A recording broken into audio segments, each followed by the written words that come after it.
School of ত্রিপুরের পক্ষ থেকে আপনাদের সবাইকে স্বাগতম। আজ আমরা ওয়াট মিটারের এই ম্যাথটি করব। এই ম্যাথটি ডিপিডিসি পরীক্ষাতে আসছিল।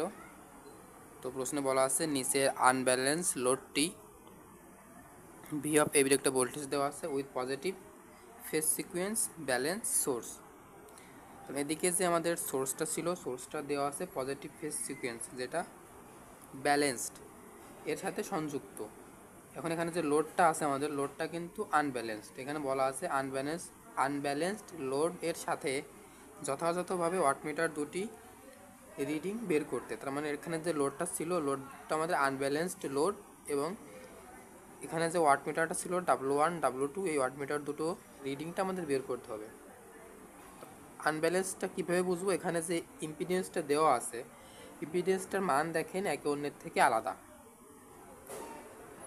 তো W1